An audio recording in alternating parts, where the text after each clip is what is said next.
Hello, it's me, Nia, the founder of the Black Femme Supremacy Film Festival. I just want to first thank everyone who has been tuning in with us virtually this whole weekend. This was a labor of love, something that, we weren't sure we were going to be able to pull off, but we did. So I want to thank my team, Sama, Hilda, Maya, Danielle, Zoe, our sponsors, Robert W. Deutsch Foundation and Array Now. And yeah, I just wanted to say that first. Secondly, I want to welcome you all to our festival closer, which is the world premiere of the film Anatomy of Wings, which is about a group of young Black women from Baltimore City who managed to stay in each other's lives for over a decade, and they documented it, and we get to see it. So if you haven't seen it yet, please do. It's amazing. It's also screening with a cute and ingenious short called Love Ava. And we have the director, both directors, with us tonight, hopefully. This is still literally in the middle of a pandemic, so things are a bit touch and go. Sometimes Wi-Fi is in, sometimes it's not. So we're gonna make do with what we have tonight. We're encouraging folks to leave their questions on Facebook and YouTube.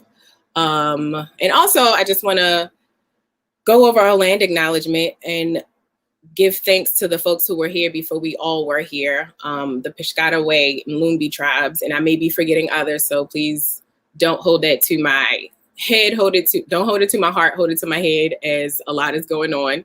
But we just want to acknowledge the folks who had this space and created the energy that we're still walking in before we were able to get to it. So with that being said, I would like to introduce our guests. Well, I'll have them introduce themselves as they appear on camera.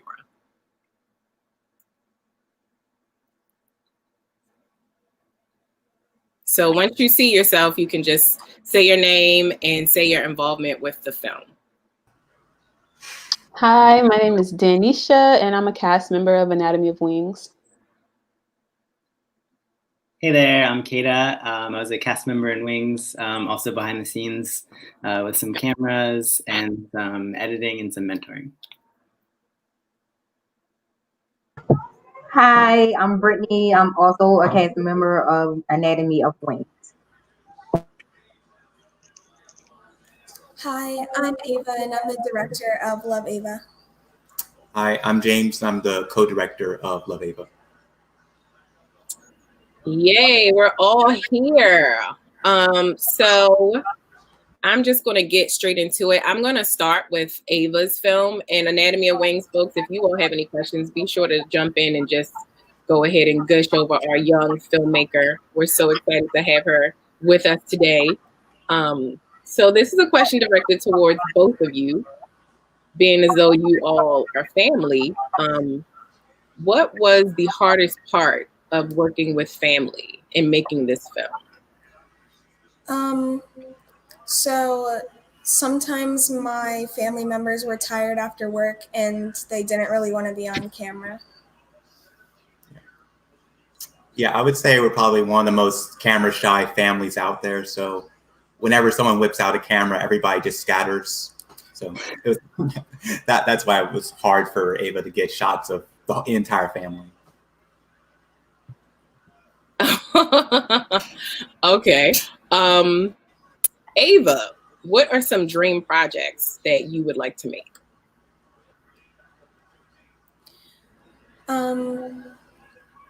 Maybe fashion design. Can you tell us more about fashion design? Is it a fashion movie? Is it a movie featuring models? Like what are you thinking story-wise? Maybe just like That's tough. yeah, maybe a fashion movie. I feel like that would be cool. Yeah. Okay, and what about you? What other projects would you want to work on, James? Well, this project actually came out of a short documentary I was working on about my sister, Ava's mother, Giselle, and her battle with breast cancer. So I'm kind of trying to finish up that documentary as well. I guess tonally, it was a very depressing short, that one. So I'm still trying to find the best way to go about it so people will enjoy watching it. Can you tell us just a little bit more about this original breast cancer doc and, you know, what that process has been like, how long it's been going? Well, I believe my sister, she was diagnosed with breast cancer last year, I think in September or so. And basically I just wanted to document from diagnosis through all the treatments that she went through. She went through the chemotherapy and radiation therapy a few months ago. Now she's completely done with all the treatments. And but for that original short documentary I did on the breast cancer diagnosis, it was very depressing because we didn't know how things were going to turn out. This was very early in her chemotherapy. Her hair had fallen out, her nails had fallen out. So it was mostly just looking at trauma and suffering on screen, and there was no light at the end, so it didn't work. That's really interesting. I think I didn't know that before we paired these two films together. And now I'm wondering, I'm wondering if you've watched Anatomy of Wings, have you taken any of the cues from their film? Because they have, like, you know, I think all documentaries can be heavy depending on the subject matter because life is heavy, but I feel like Anatomy of Wings did a really good job of kind of finding joy in those heavy moments. And I'm wondering if you haven't seen Anatomy of Wings and taken any cues on how to kind of like transmute that. Mm-hmm. Are there any documentaries that you feel do that well? Because I do think it's important to document like our loved ones before something like cancer is happening. So I guess I'm asking, are you reconsidering like what's going on in your documentary in a way that it's a little less sad for you? Yeah. Well, yeah, exactly. And I do take a cue from Anatomy of Wings, just there has to be some kind of balance. It can't just be all doom and gloom for the entire thing because nobody wants to watch that. Yeah, that's true. So I'm gonna use that to kind of segue into Anatomy of Wings, which I will be completely honest. When I met Nakia a while ago at the first Taste Test event, and she had told us that she was fundraising, and then she finally submitted, and I gave her some advice on her trailer, and I was kind of like, oh no, another sad Baltimore Black girl documentary. And then I watched it and I was just like, oh my God. Like I found myself crying as much as Nakia cried. And I found myself really surprised at what happened. So using that, I want to say to all three of you, generally, and anyone can go when they want to go, how does it feel to look at yourself now? Like now that you're not in that place when you watch this film in this festival, how have you felt?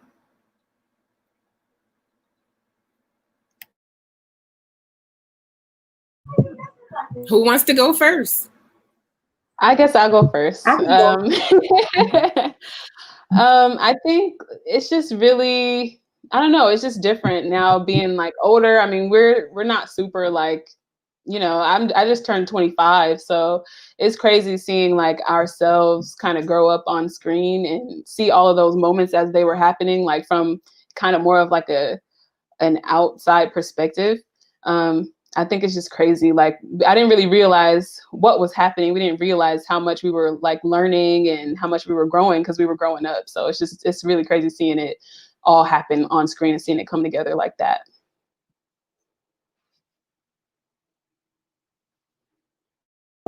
So looking at it now, I look back and I'm like, I still cry at some of the moments. So I just growth. It's the growth that I see now. And I'm like, look at me. I was really, sad about some of the parts of my life. And I can't believe how far I came, how all of us far we came and where we at now, as far as like communicating with each other. A lot of that, it helped us out a lot, communicating within our lives, within our workspace, with our children. So that film, it taught us a lot. And if you look back on it, it's like really wonderful to look back at something that you accomplished.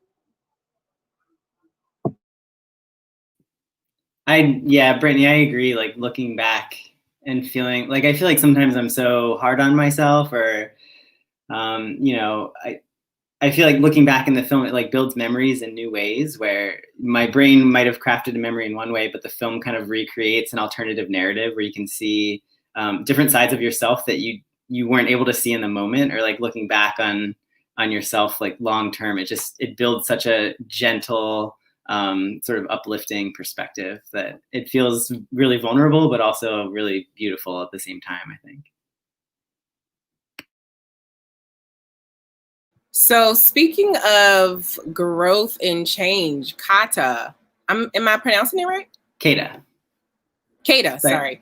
Kata, one, I want to say I was watching a film and I recognized you from UMBC. But I was like, wow, I didn't know that this was like your journey in this film. And I don't want to give like too much away for folks who haven't seen it. But I want to talk about a pretty important part of the film. And this documentary really surprised me, because between the girls' stories and your stories, it is like truly an intersection of like Blackness and queerness. So I want to know, how did, at least in that moment and also looking back, how did the girls' reception of your transition make you feel then and now? Because there's a narrative that Black folks are more transphobic or more homophobic than other groups. But I feel like this film is beautiful because you see, Black youth accept you, or even if it's not full acceptance, there is a sense of curiosity and openness to what you're going through. So how has your interactions with the Black community impacted your transition, if at all? And I guess more so specifically the girls, how did it feel for you as a white queer person to be transitioning in a Black community?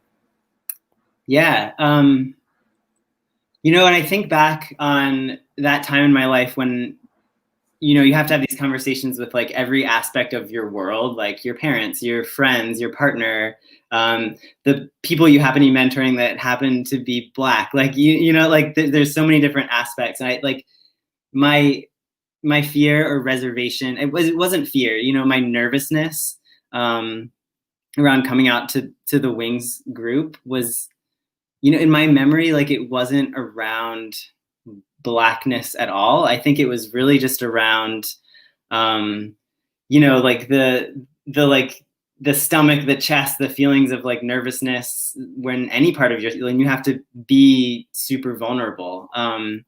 I feel like it, maybe going into it, I feel like we had built such a safe, trusting space where it wasn't a matter of like, I didn't feel like I would be rejected. I just felt like, I don't know.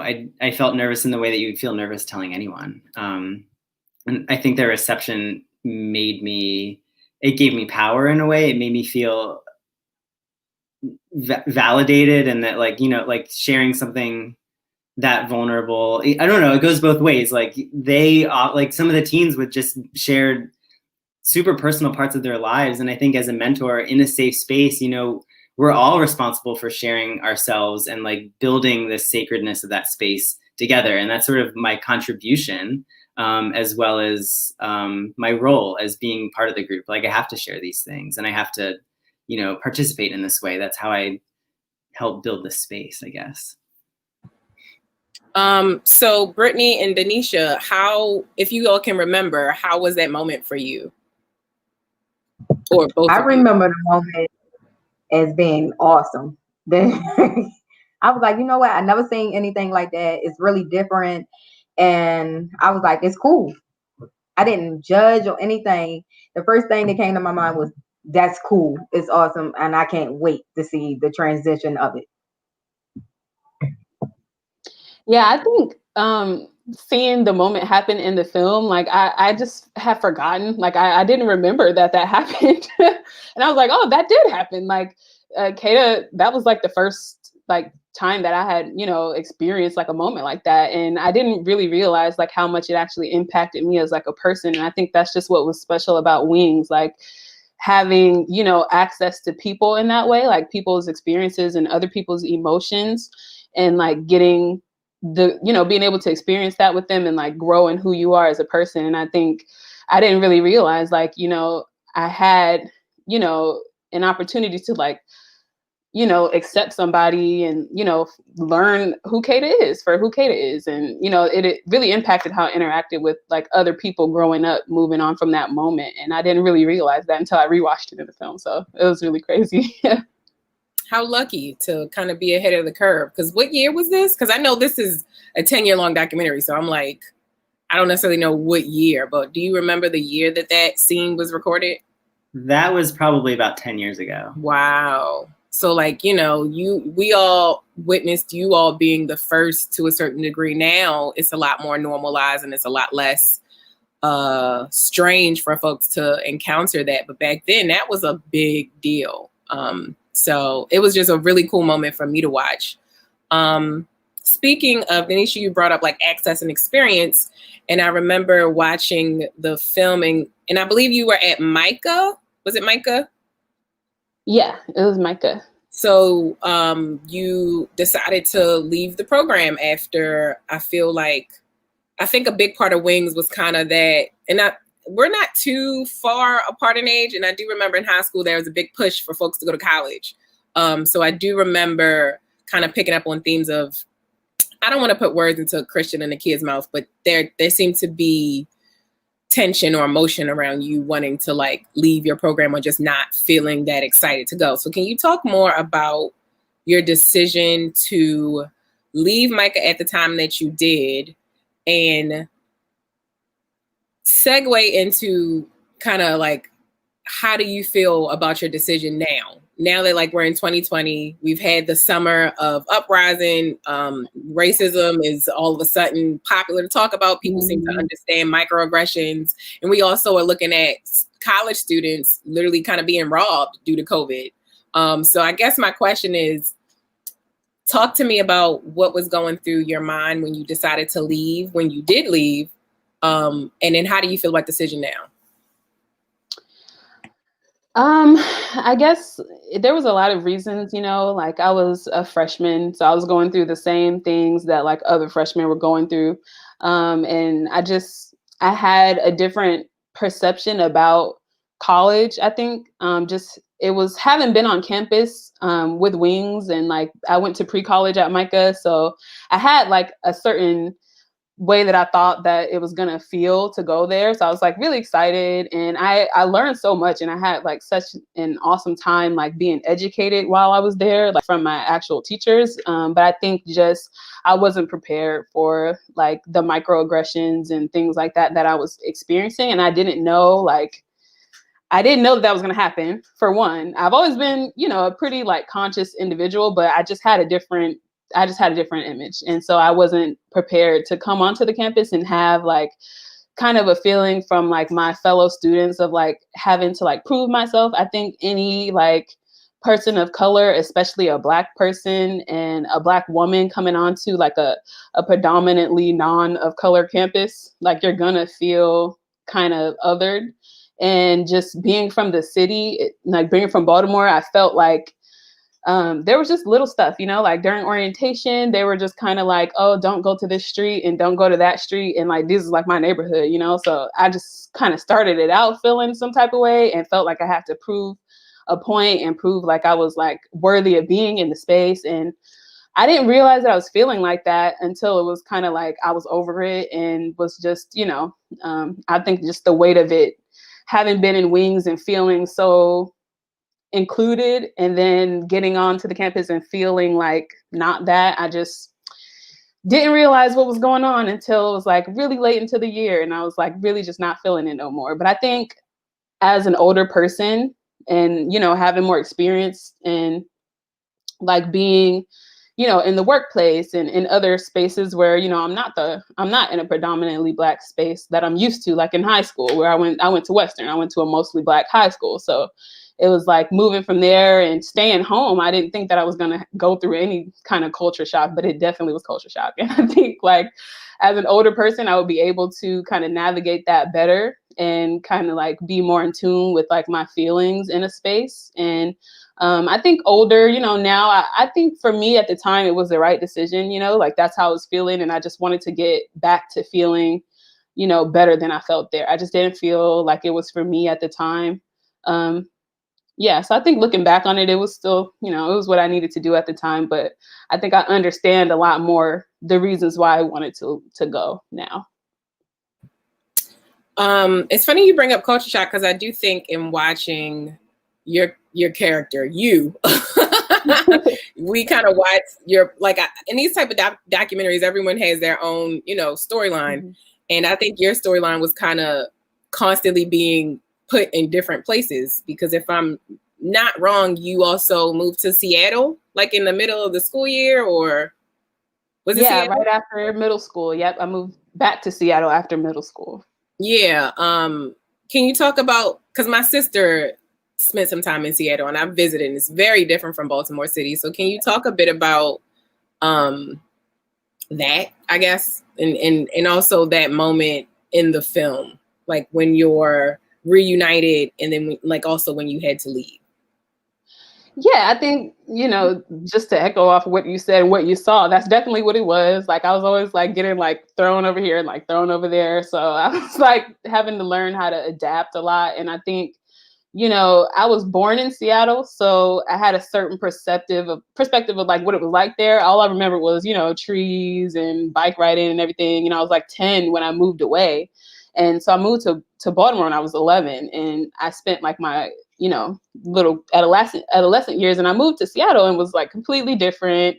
And, you know, it was similar to the other culture shock. It was, you know, it was mostly white, mostly like, you know, not Black. So I was just like really not used to it. And it was just kind of having to like get used to it. And I wanted to be honestly back in a predominantly Black space. So I ran back to Baltimore, and I wanted to be back where, you know, there was wings, honestly. I missed like having that connection to a group, you know, of people. And so I kind of just, you know, skedaddled my way back over and, you know, left again right after I was at MICA, went back to Seattle just to get connected with, you know, my family here. And it definitely was a lot of transitioning for me.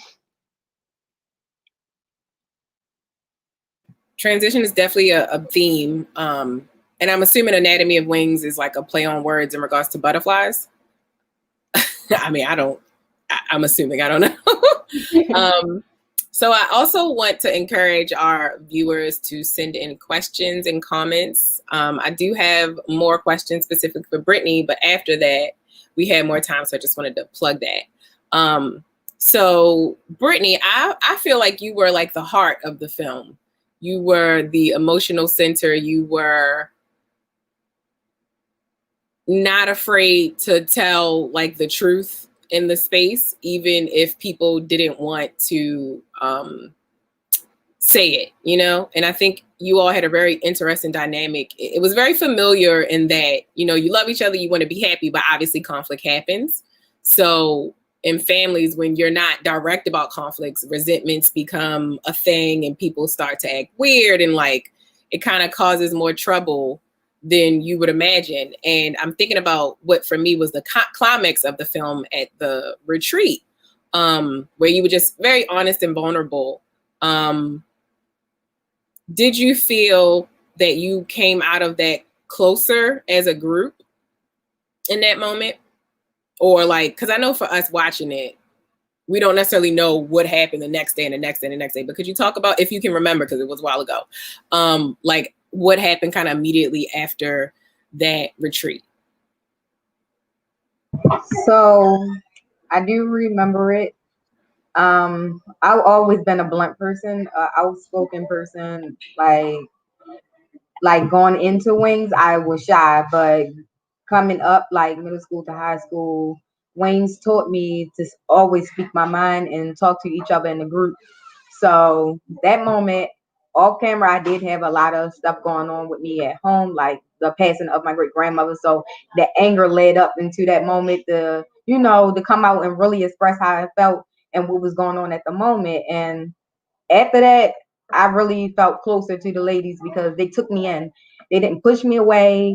They didn't, judge me off of how I reacted, saying, "Oh, we never seen this side of her. We always seen her coming out, coming together. We never seen her angry." And it still didn't let Miss Kirsten, the kid, or any of the girls to say, "Hey, we don't want to be around you." They actually followed me all the way in the woods because I was determined to walk home after that scene. So I was like, you know what? If somebody can come to me that way and keep coming to me and say, "Hey, come back and talk to us," then that person really deep down love you. And you don't get that at home. You don't get that love through anybody else, like at that moment, but the people that surrounded you. So I learned a lot from that situation, that these girls will always be my family and they will always be like with me. And if I need to turn to a shoulder to cry on, anything, they are always going to be there. And from that moment, I learned that I'm always going to have an ear if I'm crying, if I'm happy, or anything. Is that your first time experiencing that type of like accountability and love? Or was that your first time? Yeah, like really expressing myself in an angry way. It was, because I never came out angry before, and I think I had a lot of built up anger in me, and I came out a little in the film and started talking and stuff like that, but you never really seen me express what I was going through back at home or anything. So all of it just came out at once, and everybody got exactly how I felt, and at that moment, and I told the truth. Do you feel like that, like you being honest and them being receptive and holding you afterwards, did that become like the barometer of love for you? Did it kind of change the way you interacted with other people who claim to want to be your friend or want to be in a relationship with you? Did you now feel like this is what love looks like, and if it doesn't look like this, then I know it's something else? Yeah, it did, because I had people that come into my life, and if I do have an irate situation and they walk away, then it shows that they don't love me. And if they did love me, then they would stay there and talk to me just like them girls did in the film. And they would have said, "Hey, Brittany, come on now, get it together. Let's come together, talk." And so I feel as though that relationship right there, you're not going to get it. It's rare. So it really changed my way of seeing other people in my life, or people that come in my life, and see who's really there for you and who's not. So what would you tell yourself in that moment, if anything at all? What would you tell Brittany as she's walking through the woods being followed by her friends? I probably would laugh, but I would tell myself, stay determined, stay to what I mean. Like, always own up to how you feel at that moment, and always speak from your heart. Beautiful. I think we have some audience questions now. Okay, Nola Honey, you the MVP, Nola Honey. You got all the questions for all the Q&As. We love it. Both films document loving each other through life challenges. Did you find that was harder or easier than you expected? And this is for anyone who wants to answer. It was hard. We had to learn different personalities. The eating, let me tell you, Anatomy of Wings had a lot of like different eating habits. It was one retreat we went on, and like everybody was vegetarian. I'm not a vegetarian, so I was like sneak snacks like Fruity Pebbles and Snickers and stuff on the trip. So you had to build up the family relationship. It didn't come all together. It came like, okay, I know this person loved to sing. I know this person loved to dance. And can I handle that relationship with a person, or am I going to say like no, or judge them, or walk away from them? It was hard for me because I had to adjust to the environment. Who's next? I feel like it was kind of both easy and hard. I feel like once we built this space, it was really just about trusting the process. Like I remember the sleepover scene that Brittany was talking about, and I was behind the camera most of the time. And I I remember feeling the intensity, but also just like above the intensity is like this circle of wings where it's like you just trust like we've built a safe space and like you trust what needs to play out and like let it come to fruition, and like the love again kind of reemerges once you let whatever it is that needs to happen sort of evolve and happen. Yeah, and I'll say like it's hard for me. I mean, I don't know about everybody else, but you know, I'm an introvert. I'm one of those people who's just like, you know, if you finna act some type of way, I'm not really feeling it. Like, I'm not really trying to deal with that. But I think being a part of Wings really taught me like what it does look like to accept people. I think a lot of people think that they're like open-minded and they think that they're like, you know, friendly and that they accept people. But it's hard when somebody has something going on and they're acting in a way that's not, you know, they're not their best self that you're used to, or the thing that you liked about them or something. It's hard to like love people through that. And I think like being a part of Wings just, you know, it really taught me how to just listen to people. And I think it's helped me in a lot of my personal relationships, like learning how to hear people for what it is that they're trying to say and express, and like echo that back to them, and like just let them do them, you know, and be who they are, and like really accept people for who they are. And like, then you can ask that of other people. So it's rewarding too. Who's next? I want to hear everyone's thoughts.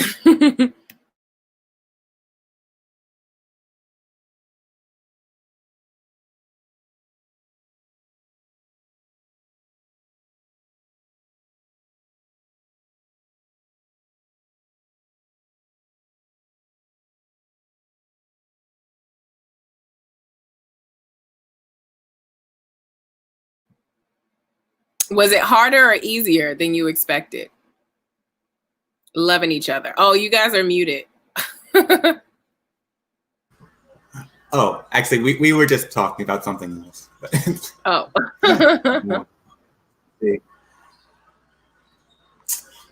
I think it would be harder. I guess it'd probably be harder than we expected, because like we were talking about earlier, our family, we're very camera shy and everything. And this is probably the first time we brought a camera into the house in over 10 years. And I think it was easier for people to open up to Ava than they would to me. So how did you use that to your advantage, having this cute kid be able to kind of get things from folks that you wouldn't be able to get?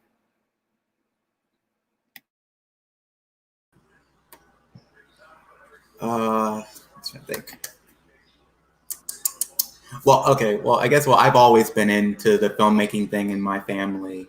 So, and plus there's a lot of baggage there, a lot of emotional baggage. We lived together for more than 18 years.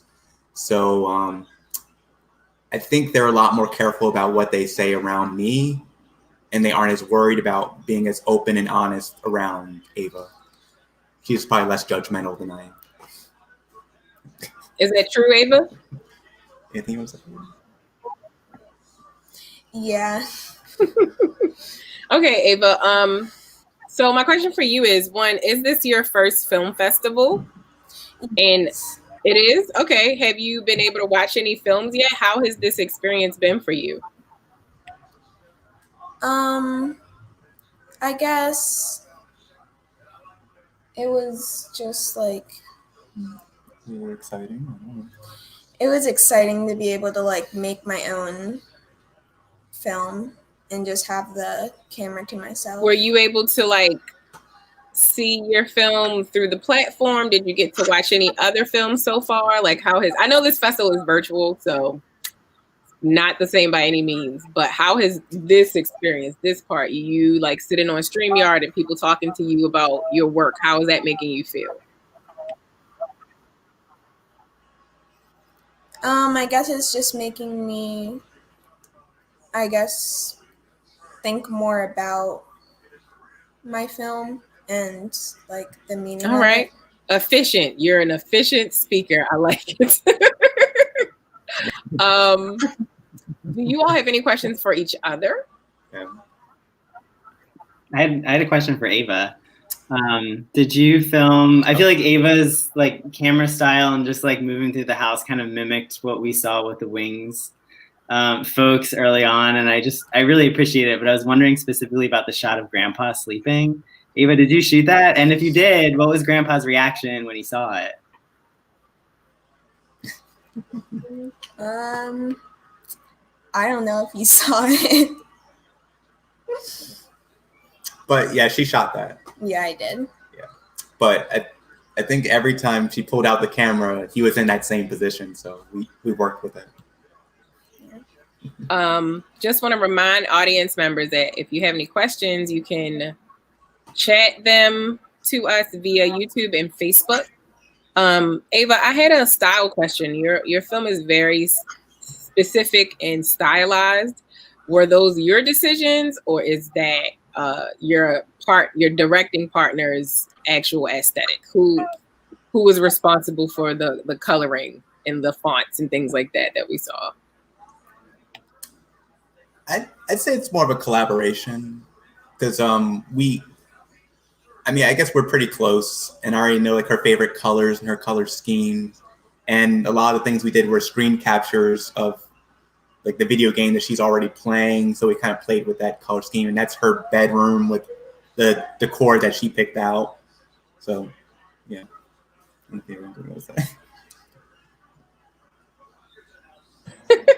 Ava, do you? But I didn't direct any of the shots that she did. Mm-hmm. Like the framing, the composition, all that's her.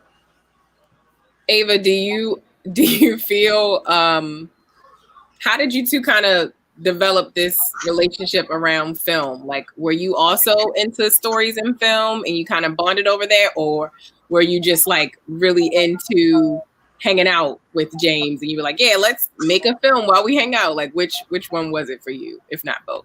I mean, we were pretty close before, and then he showed me like how he worked the cameras and everything, and I found it really interesting, and I wanted to do it too. Also, I taught her how to take photos, I think when she was 3 years old, to do still photography, and she was always really good at that, naturally good at that.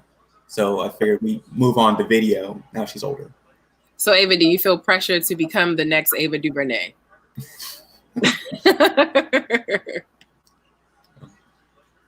He's a big film director. Do you watch a lot of films, Ava? Are you like a movie person or a TV person? Yeah, I like movies. What's your favorite movie? Coraline. Oh, that's a great movie. And I can actually see the influence. Okay. I think we have another audience question. Ava, what would you like to do next? No pressure. Like film-wise? I mean, anything. Like if you have another film, if you want to make a video game, maybe you want to do music. What are you thinking creative-wise is next for you? I mean, maybe developing a game. That would be really cool. Mm-hmm. Yeah, she's talked about it, the Roblox that you see in the movie. She loves the Roblox. Yeah. What about you, James? What's next for you? Well, I'm just finishing up my second year at MICA, so I'm gonna getting my master's, and after that, I'm gonna try to get a teaching job locally or possibly get my PhD. And that's about it. Nice. Okay. Good for you for sticking it out at MICA. I've had some experience myself there, but that's not what we're talking about. I think we have another audience question. For the Wings group, what is your hope for the film in terms of what's next and what impact you will have on others?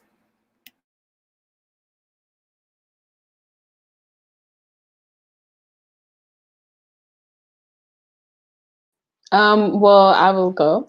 I would hope that we can show this film to as many people as possible and that people feel inspired to, take on kind of that mentorship model that we didn't know we were creating. Because I think that everyone can benefit from having a space like Wings, not just to talk, but also, like I was saying earlier, to learn about, you know, how to be vulnerable and how to validate other people and allow people spaces to be vulnerable. I think as far as personal development goes and like human, you know, people being human and being able to develop into their highest potential, I think that's just necessary for everybody. I think anybody, no matter what age and no matter what background, can benefit from it. So I would hope that something like that can spark a movement for people. Nice. Who's next? I'll go. I'm hoping that a lot of Baltimore people can see the film so that they can learn that our city is not just a violent city. It's more. It's more to us. It's more than the harbor. It's more than anything that they seen on the news or anything. We coming together. We loving each other. And I hope it can start organizations in our city for kids and youth to come to talk to each other and have, you know, a good time and not having to be bullied about how they feel or having a lot of suicidal watches, and just knowing that somebody love you and can mentor you. So that's what I hope. And I think to add kind of to what Danisha and Brittany said is that not only in the importance of witnessing and building groups like this and mentorship models, but also I think recognizing the time. Like, this is over a decade of work. And, you know, at the very beginning, Kirsten was like, I need you guys to believe in it. And I think what happened is like the young women were like really made it a reality. Like I feel like it felt like a commitment from them. It just felt so real. And it, you know, there were times when there wasn't funding, and there were times when we couldn't get a hold of someone, or when people moved away, and just like when you give it the time and let it play out, I feel like it's huge. It would have been, there were so many times when it might have been easier to walk away, but everyone just stayed committed the whole time. Nice. And I think it's very evident in the film. So we have a question from Sama. After moving through the wing space and being and playing with the camera, what advice would you give to your younger self, i.e., since Ava is close to the age that you all were when you first started your long-term documentary, what advice would you give to Ava or your younger self? I'm going to twist it and say specifically about filmmaking or artistry or expression. I would say keep filming, keep accurate, keep it raw, and keep it truthful. Knowing that you're filming from your heart is more important than anything. So I would say don't give up. It's going to be a lot of falls. It's going to be a lot of funding. So I would say just keep going. You want to answer that? No. Who has Danisha, do you have any advice?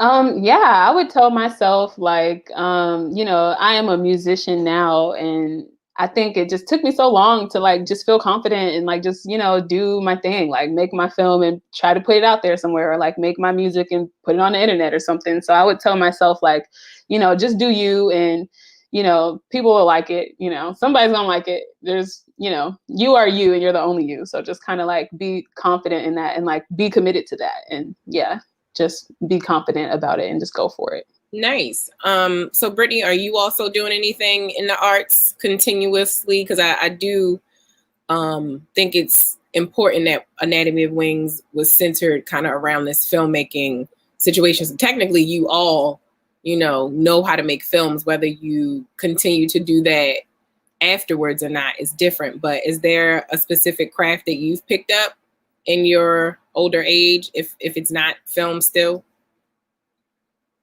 So mostly I film my kids, so to keep the memories, because being in the film, it just shows that the memories are wonderful like when you look back on. So I film a lot about my kids and our life, my journey, my pregnancies, and what I'm doing now. So hopefully it can come into a documentary, but we'll see. Speaking of pregnancies, I want to add that I really did appreciate that part of this film as well, which was another surprise. I was really watching the film showed me how jaded I am when it comes to like nonprofit and like youth mentorship programs in Baltimore City, as someone who grew up in them and then went and worked in them. So I was very, I was like moved to tears when I forget her name. And I'm like, is it you, Brittany? Like, because I feel like eventually, you know, babies become a theme, but the way that the space was held for each other, being, you know, younger moms in a time where, you know, it's still not acceptable. Like, I have friends who are almost in their 30s and people still side eye them for having a round belly and no ring. And I think Wings was beautiful and kind of like letting folks know that whatever you want to do, whether you're going to have the baby or not, like we're going to be here for you. And we're going to let you know that this is a blessing. So can you talk about the culture of babies and pregnancy that Wings developed, the positive culture around it? I will say it was not the traditional, you know, don't get pregnant, don't do this, da da da da. Like, it was a very realistic space when it came to like young women and reproduction. So can you talk more about that? And was it you, Brittany? I'm sorry if I'm like getting it mixed up. It was Quandra, the one that was okay. So she was like the first one, and I remember like y'all like sat around her and like gave her good energy, and like that was a beautiful scene. So can you talk more about did Wings kind of, I don't want to say encourage you to have kids, but did Wings help you feel more confident when you eventually did have kids? Did it make you feel like, you know what, I can have a baby, like this is perfectly normal and natural, and it's okay for me as a Black woman to have kids? yeah, it gave me more standability with myself and saying that it's okay to become a mom and knowing that you have the support system, because most people, they're scared in the beginning because of the support system and they're not going to tell you. So Quandra was like in that space, in a vulnerable space, like, should I trust them with this, or how would they feel? And then she seen the outcome of us like saying, oh, that's going to be, we're going to be aunties and stuff. And it's good that she trusted us with that in a sacred space, and we kept it open and everything for her. I can say Wings taught me good enough to be a mom, because Miss Kirsten treated us just like her kids. And she taught us like the breastfeeding. I breastfed both of my kids up into the age of 1. One is about to be 1. So it was really wonderful, like learning that we can become a mom and have someone that was in the group already a mom that can teach us, you know, ways to handle our kids in situations. That's beautiful. I think we have another question from the audience. Do you think a 10-year follow-up of the Wings people would be valuable? That would be 20 years, buddy. But is that in the works? So you all still, you know, recording each other? Is that something that you think is worth it?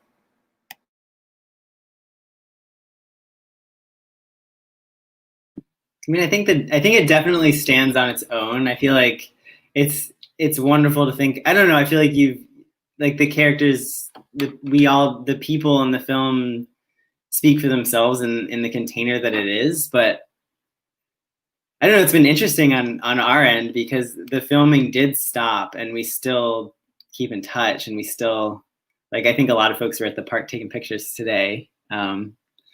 Yeah, I mean, it's cool on the inside to like see everyone continue to grow and continue to evolve. That's an interesting question. I feel like I don't have an answer, but it's definitely amazing to see the evolution from my vantage point, I guess. Yeah, I think maybe like, you know, not a whole another beginning of another film so I can see all of my struggles again. But I think that, you know, it is valuable just, you know, just keeping up with everybody and, you know, knowing where we went, because we're all doing different things. And I think that the thing that the Wings film shows, like Brittany was saying, like there are things happening in Baltimore City and there's hope in our city. It's not just, you know, someone having like a teen pregnancy and there's just like hope and despair and struggles after. It's like, you know, you have choices that you can make in your life, and you have, you know, an opportunity to support other people and have like a hopeful like future, I think. So that's kind of the theme that I get from it. So I don't know, seeing us in 10 years, you know, might might be another glow up opportunity or something.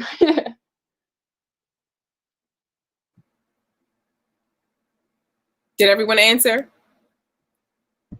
No, I didn't answer. 10 years, I think it would be good seeing where we are and where our kids are, because most of us like have kids, and I would want to see like the impact. Are we still filming, or what are we doing? So we still communicate with each other. So I think in 10 years we still going to be around each other. Like I can call them any day, today or tomorrow, say, hey, I need help with class, or what are you doing? Let's go out. So we do communicate. So in 10 years, I'm hoping for the best. Just want to let folks know that we still have time for more audience questions. So don't be afraid to send them in. Speaking of 10 years and the idea that you would do this again, I'm thinking of how this film kind of also is happening around the rise of reality TV. If I'm not mistaken, reality TV was kind of just starting to hit. So if you all could talk about like early adapting, right? Like it's very normal for us now to have a YouTube channel and to always be in front of our screens. But I don't know that was as normal when you all started. So can you talk about kind of being ahead of the curve and like what your relationship to social media and YouTube and like self-documentation is now?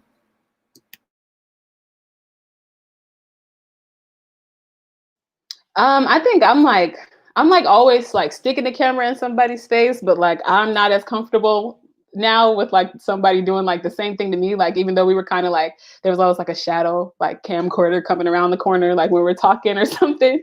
But I think I'm so used to like documenting like the things around me. Like I just had a baby and she's 11 weeks. I have so many pictures of her and her dad and like no pictures of me. So I don't know. It's just kind of crazy how I kind of flipped and now I'm like a like behind the scenes person. That makes sense. You probably, you got tired of it. What about you, Brittany? Well, I like to record. So I'm recording every step of the way, different parts, and I want to see more film of it. So like I said, I record my kids. I love to see their step of the way. My parents used to record me, and now they embarrass me. So now it's time for me to return the favor with my kids and then show them what steps they went through. Okay, so Kata, I'm sorry, which Kata? Yeah. Kata. So for you, kind of being on the behind the camera for so long, as a mentor, but also in front of the camera too, what was the process for preserving a safe space, but also documenting their journey? And this is it's been an interesting year for the festival because all three of our features are documentaries, in which involve a lot of trust. And Elegance Bratton talked about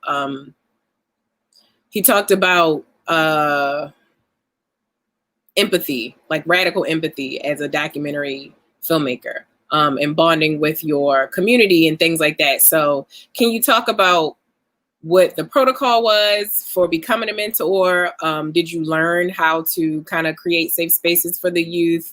Like how did you all kind of create that filmmaking culture that is so obviously and beautifully shown in this documentary? Becoming a mentor, I think, was super fluid. I honestly don't remember how. I mean, I knew Kirsten. Kirsten was a professor of mine, and I was taking a video class with her, and I honestly do not remember how I became specifically a mentor. But the protocol, I think, I mean, I feel like I touched on it earlier, where like it's really being vulnerable oneself, and being like an active member of that community. I feel like you learn how to read people and you build trust with one another. And so being behind the camera is less voyeuristic and more witnessing. And I think that distinction is drawn when the trust is built. As far as like the working with youth aspect, we would have phone calls among mentors, with Kirsten, Nakia, and some of the other mentors at the time, and just kind of discuss the game plan for the week, plans, reaching out to some of the teens throughout the week to check in on how they were doing, if they were filming or like pick up and being ready to be picked up by just like logistical stuff. And I feel like that eventually evolved into just connecting as people. But I feel like there was a sort of a sacredness also when the mentors would have conversations, and that sacred energy of that space would also kind of bleed into the sacred space of like the larger group, if that makes sense. Yeah, I think that makes a lot of sense. Are you still making film? I'm not making any film at the moment. Right now, I'm actually a special education teacher in the city. Cool. I want to know what's next for everyone. I know we kind of touched on it briefly for Ava's crew, but Denisha, can you talk about your music? Yeah, so I'm a musician and a songwriter and a producer now, and I go by the name Twiya, which stands for The World Is Yours Always. And, you know, we're just working on projects and trying to teach other people how to, like, you know, have self-expression. I think also being a part of the Wings group has kind of put that in me to want to, like, kind of create spaces for other people. So, I didn't knock this out. So that's pretty much what I've been working on, and also still working on my bachelor's degree in psychology. I'm going to the Evergreen State College in Washington. Nice. A return on your own terms. I like it. What about you, Brittany? What's next for you? So right now I'm a full-time student at Morgan State studying for my bachelor's in nursing. So hopefully I'll be RN soon. So that's my path, and that's what I'm passionate about. I love working with peds. I love working with adults. So I'm hoping to graduate.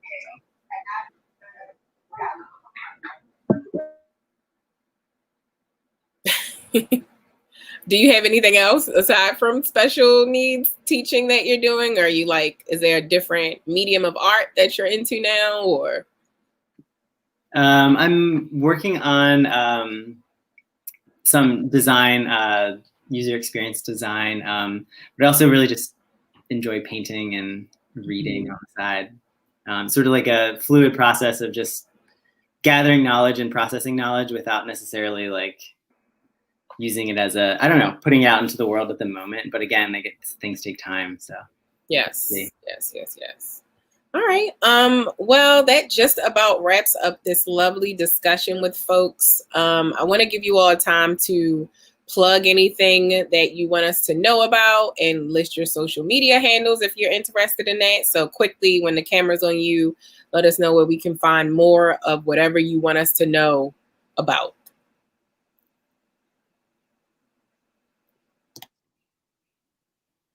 I think you're both muted.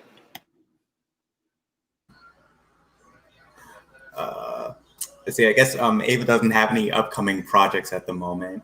I can list my Insta handle on here somewhere. You can just say it too. Okay.